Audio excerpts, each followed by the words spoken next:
السلام علیکم ورحمۃ اللہ تعالی وبرکاتہ۔ الحمد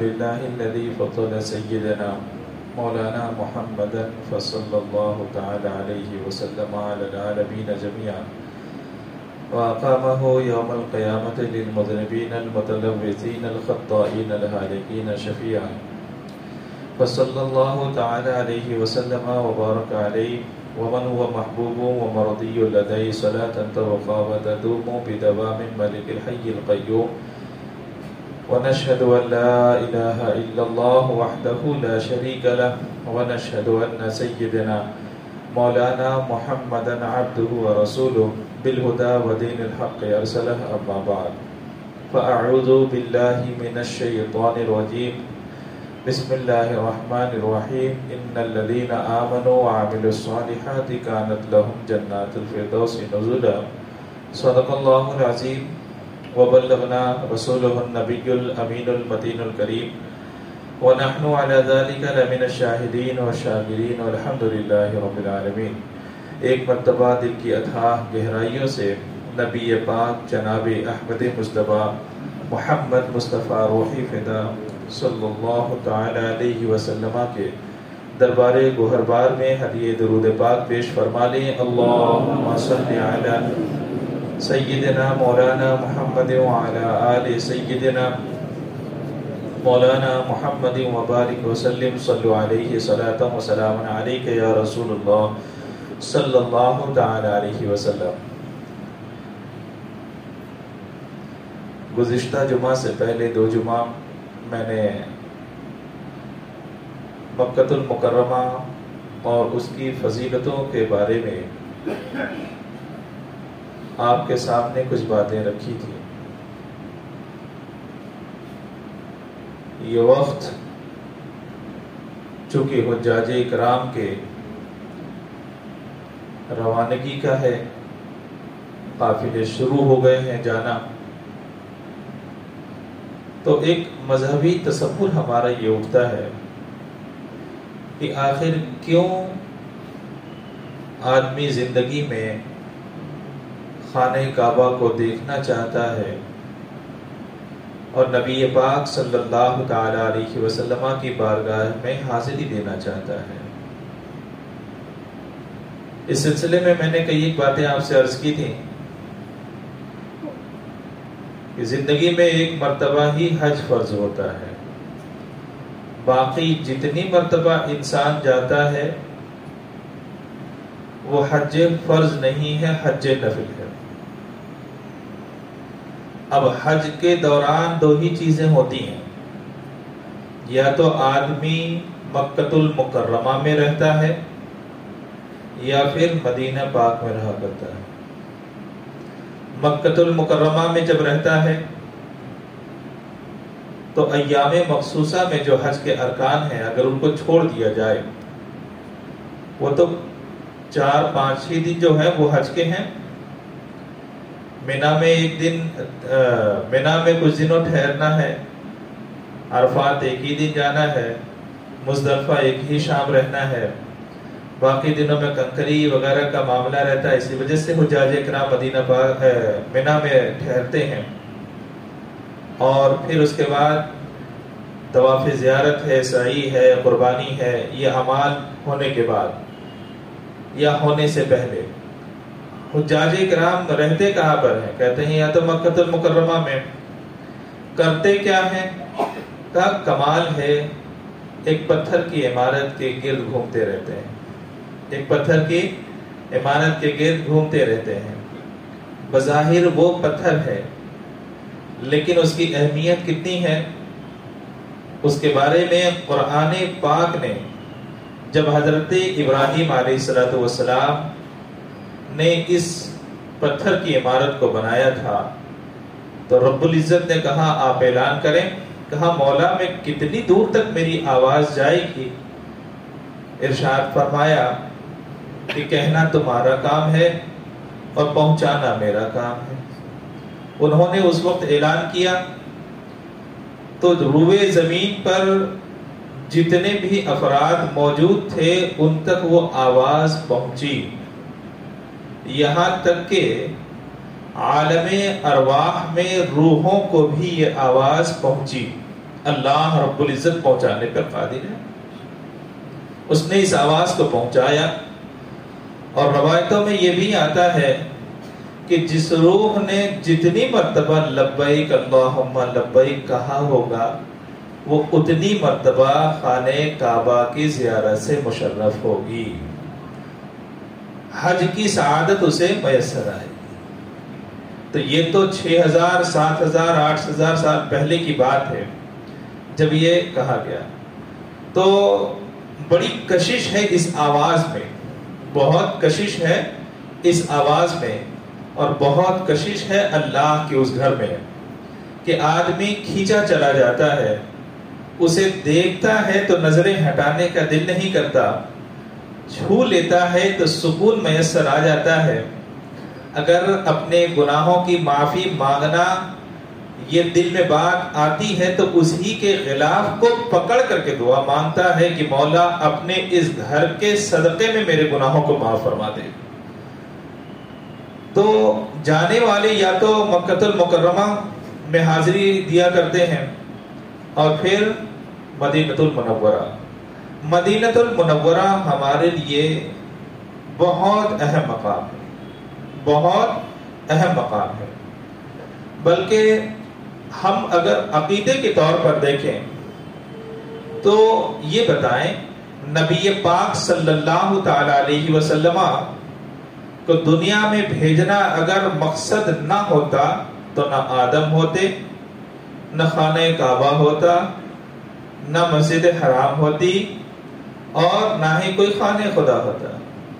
یہ تو نبی پاک صلی اللہ تعالی علیہ وسلم کو دنیا میں مبعوث کرنا مقصد تھا، اسی وجہ سے ساری کائنات کو اللہ تبارک و تعالی نے پیدا فرمایا۔ اب مدینہ المنورہ کے بارے میں اب چند چیزیں آپ کے سامنے رکھتا ہوں۔ مدینہ المنورہ ہے کیا؟ کہا نبی پاک صلی اللہ تعالی علیہ وسلم جہاں ہجرت فرما کر کے تشریف لے گئے اور جہاں اپنی عمر کے آخری 10 سال آپ نے گزارے ہیں، اسی کو مدینہ المنورہ کہا جاتا ہے۔ نبی پاک صلی اللہ تعالی علیہ وسلم نے مدینہ المنورہ کے لیے دعا فرمائی۔ مولا تبارک و تعالی ابراہیم علیہ السلام کی دعا کو جیسے تو نے قبول کیا، اور مکہ المکرمہ کے بارے میں انہوں نے دعا کی کہ مولا لوگوں کے دلوں کو اس کی طرف مائل فرما دے، ویسے ہی میں بھی دعا کرتا ہوں مولا مدینہ المنورہ کی طرف لوگوں کو مائل فرما دے۔ اور یہ دعا اتنی کارگر اور اتنی مؤثر ہے کہ اللہ اکبر، آج بھی دنیا میں وہ لوگ پائے جاتے ہیں، آج بھی دنیا میں وہ لوگ پائے جاتے ہیں جو نبی پاک صلی اللہ تعالی علیہ وسلم کا اگر تصور آ جائے تو آنکھوں میں آنسو آ جایا کرتے ہیں، آنکھوں میں آنسو آ جایا کرتے ہیں۔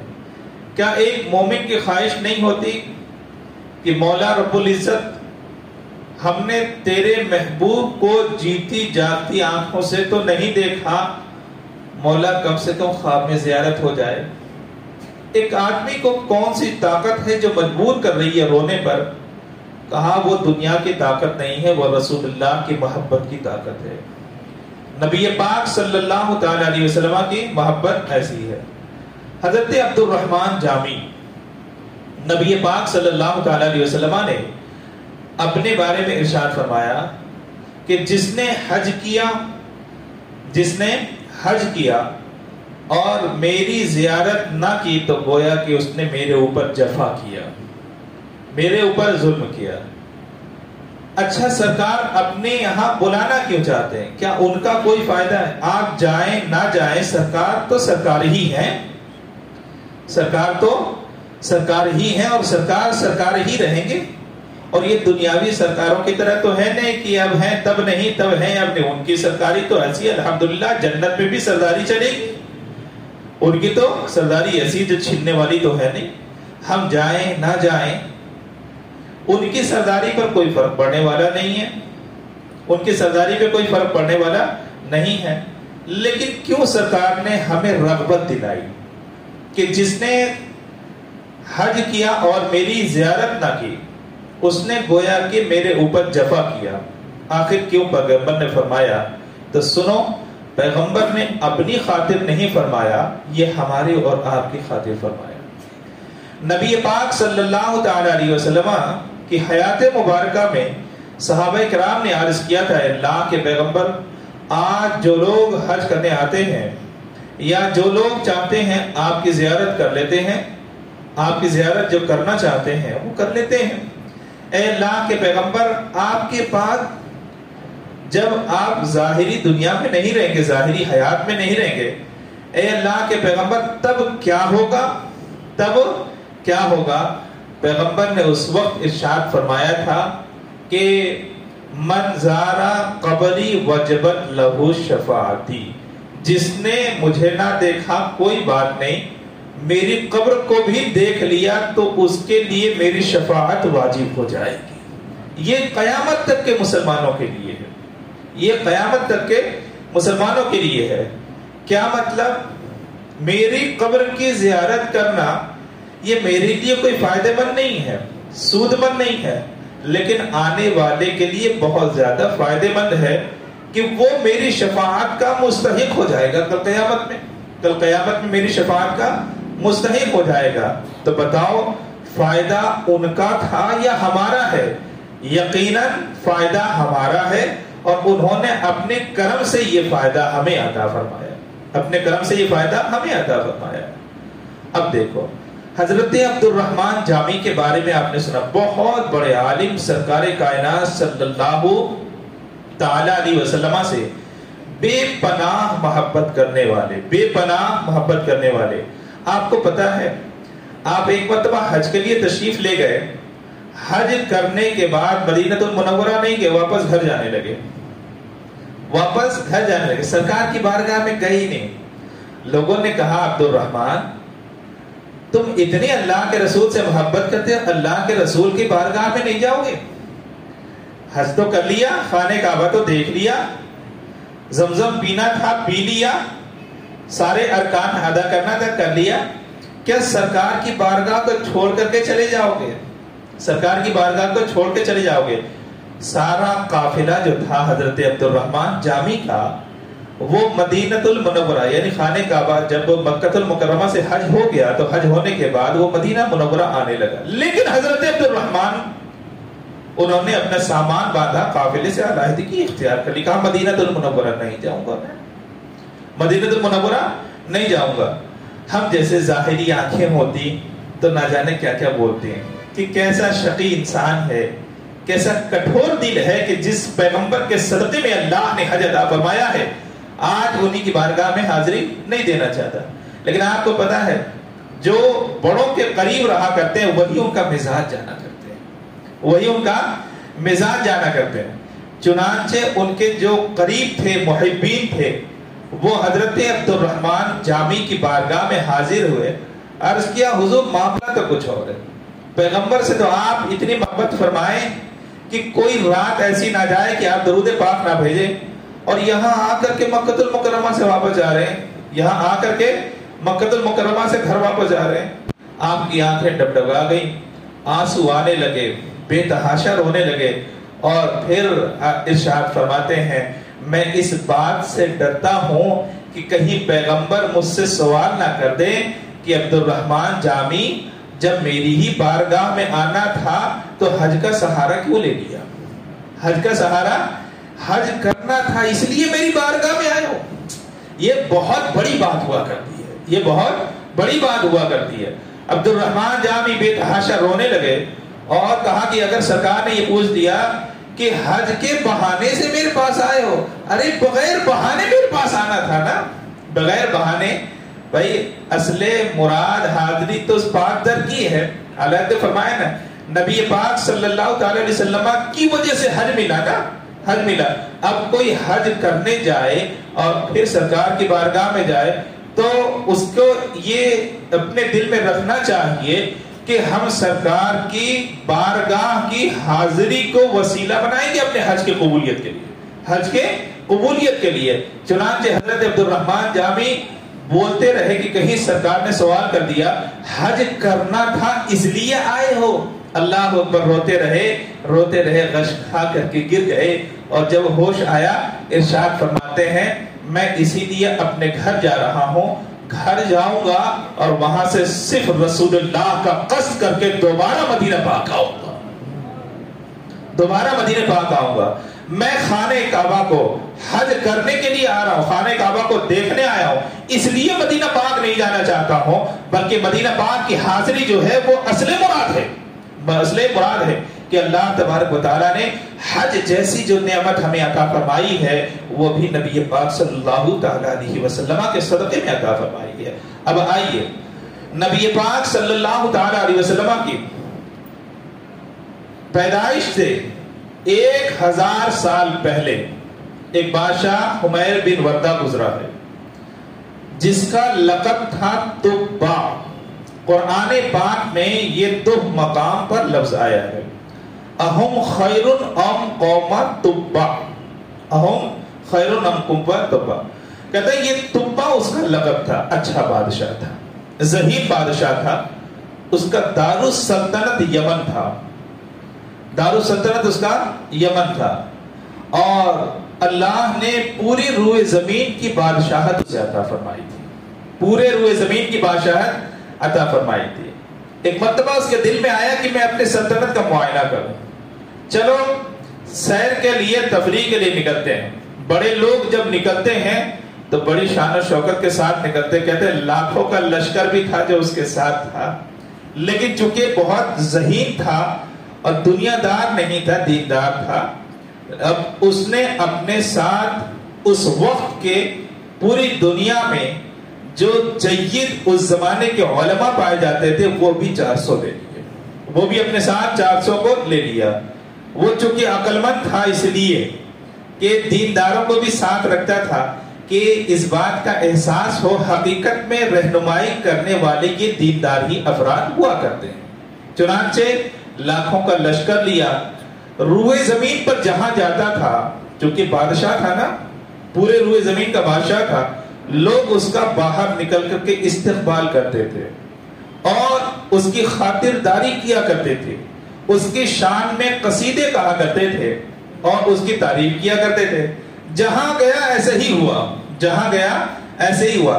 اتفاق کی بات جب مکہ المکرمہ گیا تب نہ ہی کوئی آیا, نہ ہی کسی نے تعریف کی, نہ ہی کسی نے اس کی خاطرداری کی, نہ ہی رہنے کا انتظام کیا. بڑا غصہ آیا, پوچھا وزیر سے کہ یہ کون سا علاقہ ہے؟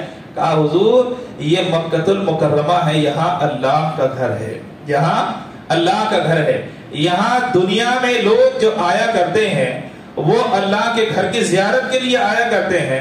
اس گھر کی عظمت اتنی زیادہ ہے کہ اس گھر کی عظمت کے سامنے آپ کی کوئی اہمیت ہی نہیں ہے اور آپ کی کوئی حیثیت ہی نہیں ہے. بادشاہ تھا نا, اس کے دماغ میں یہ بات آئی کہ جس گھر سے میری عزت پر فرق پڑے, جس گھر سے میری عزت پر فرق پڑے, میں پوری دنیا کا بادشاہ ہوں, آخر ایک پتھر کی عمارت کی وجہ سے میری عزت پر فرق کیسے پڑ سکتا ہے؟ لہذا اس کے دماغ میں یہ بات آئی اس گھر کو ختم کر دینا چاہیے, اس گھر کو ختم کر دینا چاہیے. یہ بات, یہ سوچ اس کے ذہن میں آئی تو اللہ تبارک و تعالیٰ نے اس کے ذہن میں, اس کے دماغ میں درد پیدا فرما دیا. ہزاروں رگیں ہیں جو آج بھی اطباء سمجھ نہ سکے. ان رگوں میں سے ایک رگ کے بارے میں فرشتے کو حکم دیا کہ تھوڑا سا اس کو دبا دو, تھوڑا سا اس کو دبا دو. ہزاروں رگیں ہیں, ان میں سے ایک رگ کو دبایا گیا, خون کا جانا بند ہوا. بادشاہ تخت پر بیٹھے بیٹھے بلبلا اٹھا اور درد کو برداشت نہ کر سکا. بہت علاج و معالجہ ہوا, بہت علاج و معالجہ ہوا, لیکن کوئی افاقہ نہیں ہوا, اس کو صحت نہ ملی.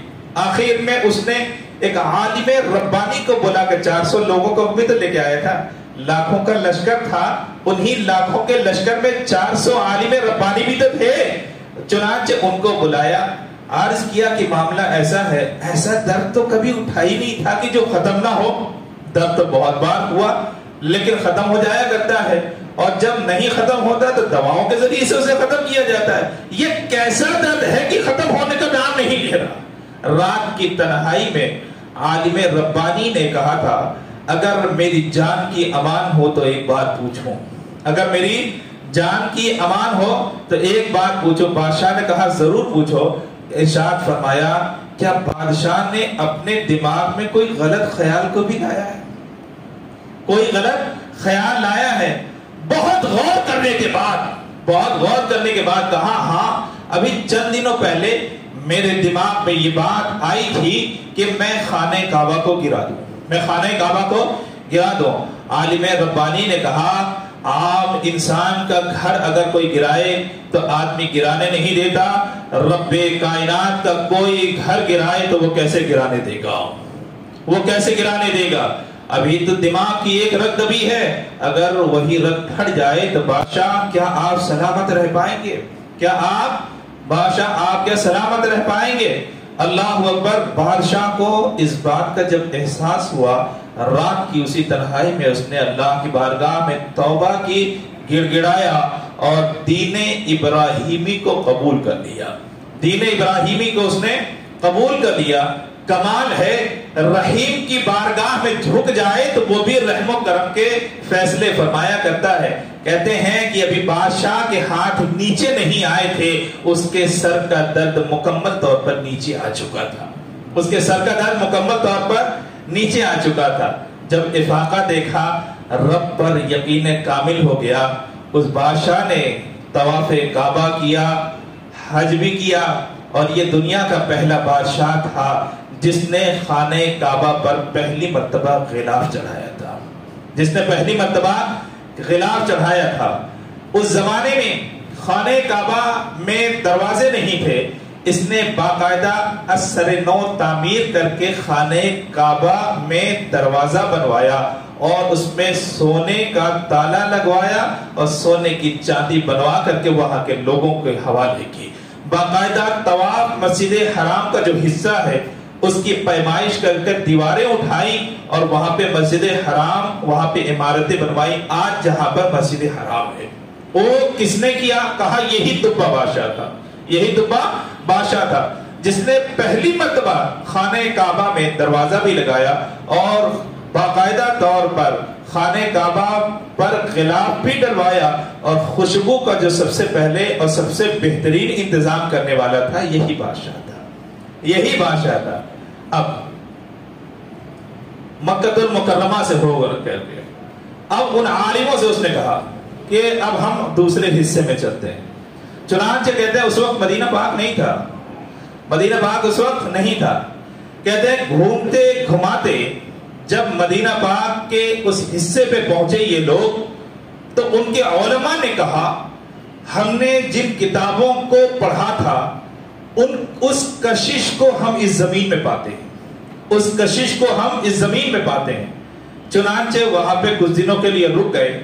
بادشاہ تھا، رک گیا، لاکھوں کا لشکر تھا، رک گیا. اور ایک زمانے تک رکنے کے بعد اس نے اعلان کیا کل صبح لشکر کوچ کرے گا، ہم یہاں سے چلے جائیں گے. سارے لشکری، سارے گھوڑ سوار، سارے پیادے، لاکھوں لاکھ کی فوج، سب کچھ تیار تھی. لیکن دیکھا یہ جو 400 علماء کی جماعت تھی جو بالکل تیار نہیں تھی، وہاں سے ہلنے کے لیے تیار نہیں تھی. آخر بادشاہ نے پیغام پہنچوایا تو کہا حضور آپ تشریف لے جائیں، ہم یہاں سے کہیں نہ جائیں گے. کہا آخر اس زمین میں کون سی رات آپ نے دیکھ لی کہ یہاں پہ آپ نے رہنے کا ارادہ کر لیا؟ میری سلطنت کے بڑے بڑے شہروں کو آپ نے دیکھا، اچھے سرسبز و شاداب باغ کو بھی دیکھا. یہ جنگل میں کیا رکھا ہے؟ اللہ اکبر. اس وقت کے بڑے عالم کو بلایا گیا جن کا نام حضرت شفیع تھا.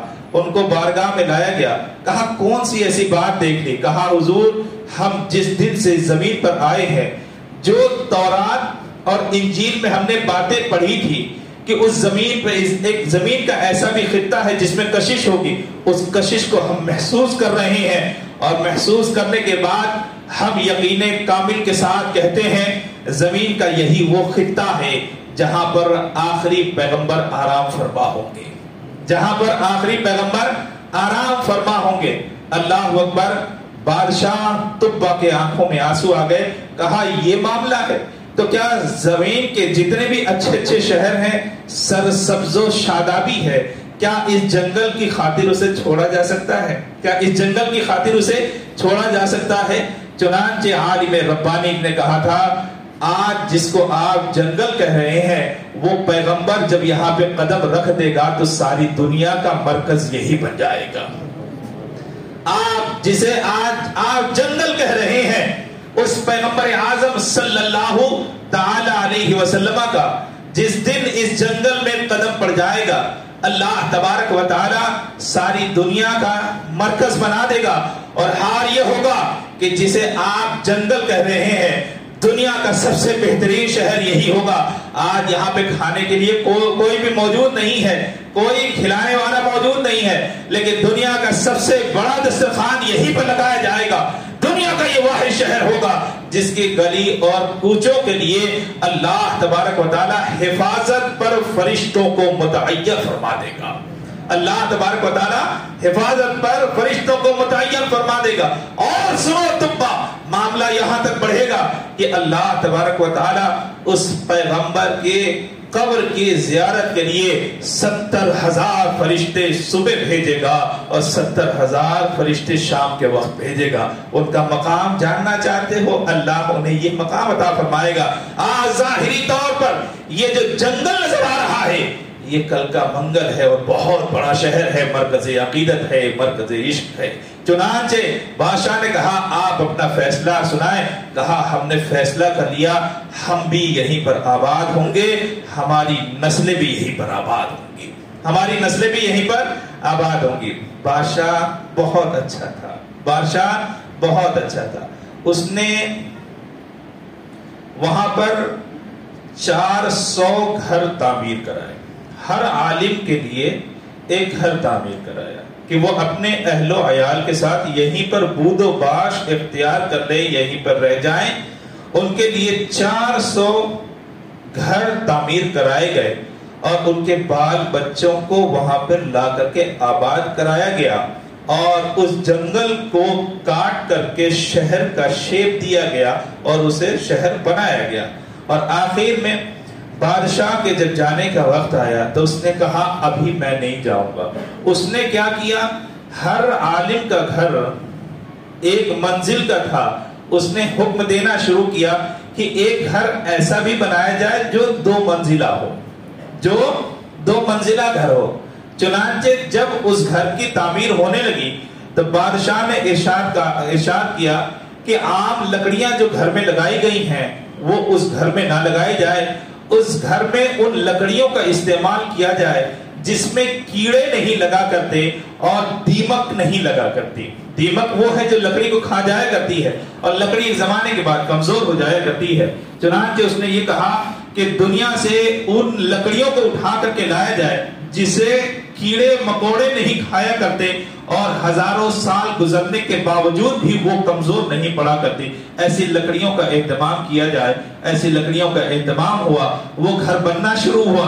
ان عالموں کو اس بات کا احساس ہوا کہ ہو نہ ہو بادشاہ نے بھی رہنے کا ارادہ کر لیا ہے، بادشاہ نے بھی رہنے کا ارادہ کر لیا ہے، اسی لیے ہم تمام کے لیے ایک منزلہ گھر بنایا گیا ہے اور ان کے لیے 2 منزلہ گھر بنایا جا رہا ہے، اور اس گھر میں ان لکڑیوں کا استعمال کیا جا رہا ہے جو لکڑیاں ہر آفت سے محفوظ رہا کرتی ہیں، جو سڑا نہیں کرتی، جو گلا نہیں کرتی۔ اللہ اکبر، یہ دماغ میں بات آئی۔ 1 سال تک اس گھر کی تعمیر ہوتی رہی، 1 سال تک اس گھر کی تعمیر ہوتی رہی، اور اس کے بعد جب گھر تیار ہوا بادشاہ نے کہا اس میں تالا لگوا دیا جائے، بادشاہ نے کہا اس میں تالا لگوا دیا جائے۔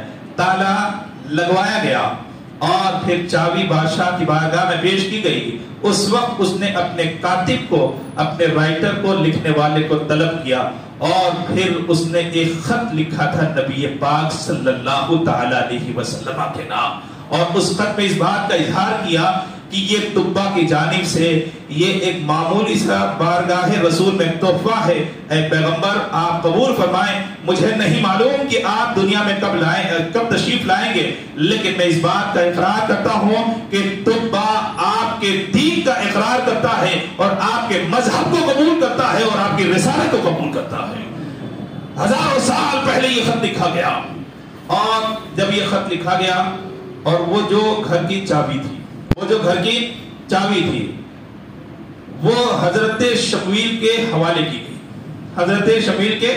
کی گئی، اور بادشاہ نے ارشاد فرمایا میں تو جا رہا ہوں، لیکن اگر آپ کی زندگی میں پیغمبر آ جائیں تو یہ دونوں امانتیں ان کے سپرد کر دی جائیں، اور اگر آپ کی زندگی میں نہ ہو سکے تو آپ اپنے بچوں کو وصیت کر کے جائیں، اگر ان کی زندگی میں بھی نہ ہو سکے تو وہ اپنی نسلوں کو وصیت کر کے جائیں، ان کے بھی اس میں نہ ہو سکے تو وہ بھی اپنی نسلوں کو وصیت کر کے جائے، یہ نسلن بعد نسلیں جاتے رہنا چاہیے، اور خط پہنچے تو پیغمبر اعظم کی ہی بارگاہ میں پہنچے۔ آپ کو اس بات کا علم ہونا چاہیے، ہجرت کرنے کے بعد سرکار پہلی مرتبہ کہاں آئے تھے؟ مدینہ پاک میں حضرت ایوب انصاری ہی کے گھر پہ آئے تھے، حضرت ایوب انصاری کے ہی تو گھر پہ آئے تھے۔ آپ بتاؤ حضرت ایوب انصاری کون تھے؟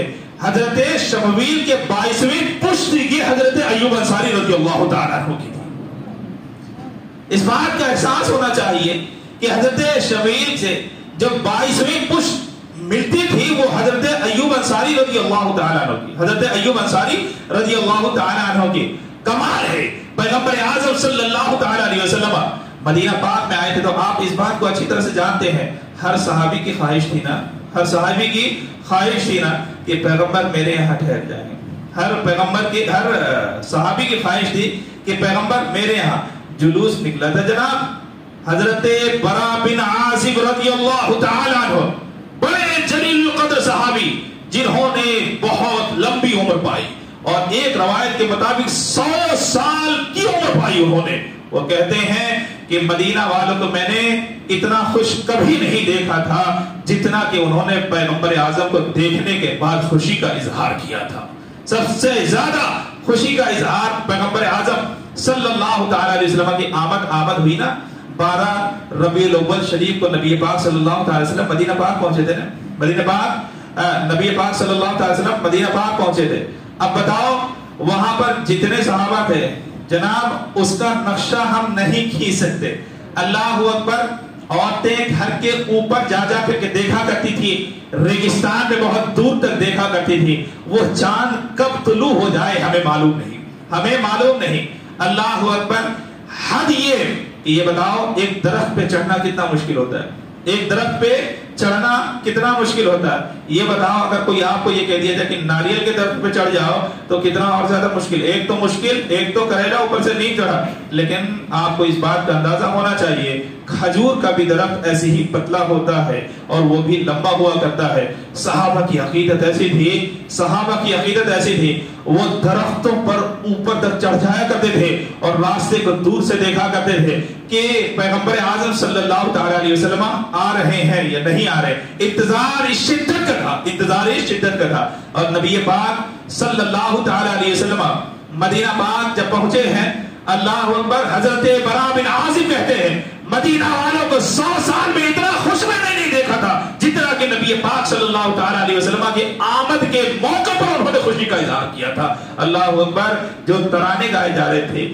وہ الگ تھی، نعتیں پڑھی جا رہی تھی وہ الگ تھی، مدینہ پاک کی بچیاں جو گنگنا رہی تھی وہ الگ تھی، عورتوں نے جو پھول نچھاور کیے تھے وہ الگ تھے، اور مردوں نے جو جلوس نکال کر کے آپ کا استقبال کیا تھا وہ الگ تھا۔ اللہ نے ایسا سما پیدا فرما دیا تھا کہ دیکھنے کے بعد محسوس ہوتا تھا کہ اللہ ہی کا دین پوری دنیا پر غالب آ کر کے رہے گا۔ مسلمانوں، نبی پاک صلی اللہ تعالی علیہ وسلم جب مدینہ پاک تشریف لے آئے، ہر ایک کی خواہش ہوئی میرے یہاں ٹھہرے۔ حضرت ایوب انصاری کی بیوی نے بھی کہا تھا بھائی جہاں سب جا کر کے گزارش کر رہے ہیں پیغمبر سے تم کیوں نہیں کوشش کرتے؟ حضرت ایوب کے آنکھوں میں آنسو آ گئے، حضرت ایوب انصاری کے آنکھوں میں آنسو آ گئے۔ کہا عقیدت تو میں اتنا رکھتا ہوں کہ دیکھے بغیر سکون نہ ملے، لیکن میں چھوٹا آدمی، میں کہاں سے بستر کا انتظام کروں گا، میں کہاں سے رہنے کا انتظام کروں گا. رونے لگے بے تحاشا، رونے لگے، اور پیغمبر کی بارگاہ میں کچھ عرض نہ کر سکے. آپ کو تاریخ کا علم ہوگا کہ جب صحابہ کرام میں تلواریں نکلنے کے قریب ہو گئی کہ میں لے جاؤں گا، میں لے جاؤں گا، میرے یہاں ٹھہریں گے، میرے یہاں ٹھہریں گے، پیغمبر نے کہا میری اونٹنی کو چھوڑ دیا جائے. پیغمبر ارشاد فرماتے ہیں میری اونٹنی کو چھوڑ دیا جائے. یہ معمور ہے، یعنی اللہ نے اس کو حکم دے دیا ہے، اللہ نے اس کو حکم دے دیا. اس کو معلوم ہے کہ مجھے کہاں پہنچانا ہے، مجھے کہاں پہنچانا ہے. تاریخ اس بات کی گواہ ہے جناب کہ نبی پاک صلی اللہ تعالی علیہ وسلم اونٹنی پر سوار رہے اور مکہ المکرمہ سے تو نکیل پکڑ کے لایا گیا. مدینہ پاک میں جب لایا گیا تو اس اونٹنی کو آزاد چھوڑ دیا گیا، اس اونٹنی کو آزاد چھوڑ دیا گیا. تاریخ اور حدیث کی کتابوں میں آتا ہے اونٹنی سر اٹھا اٹھا کر کے دیکھا کرتی تھی، گویا کہ وہ گھر کو پہچاننے کی کوشش کر رہی تھی، گویا کہ وہ گھر کو پہچاننے کی کوشش کر رہی تھی. جناب جس جانور پر پیغمبر سوار ہو جائے اللہ تبارک و تعالیٰ اسے بھی وہ سمجھ عطا فرما دیا کرتا ہے، جانور کو بھی وہ سمجھ عطا فرما دیا کرتا ہے. وہ اس گھر کو ڈھونڈ رہی تھی جو گھر 1000 سال پہلے تعمیر کیا گیا تھا. 1000 سال پہلے طبہ نامی بادشاہ نے جو تیار کروایا تھا، جو حضرت ایوب انصاری کی ملکیت میں تھا اور آج تک کھولا نہیں گیا تھا. اوپر کا جو حصہ تھا وہ ابھی کھولا نہیں گیا تھا.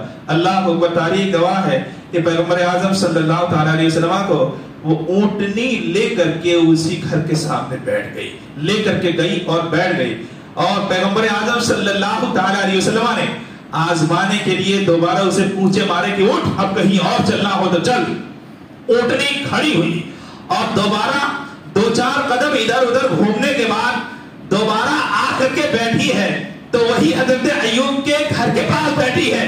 یعنی اس نے یقین دلایا پیغمبر اعظم مجھے یقین کامل ہے کہ رب نے جہاں پر آپ کو ٹھہرنے کا حکم دیا ہے وہ یہی گھر ہے، وہ یہی گھر ہے. اللہ اکبر.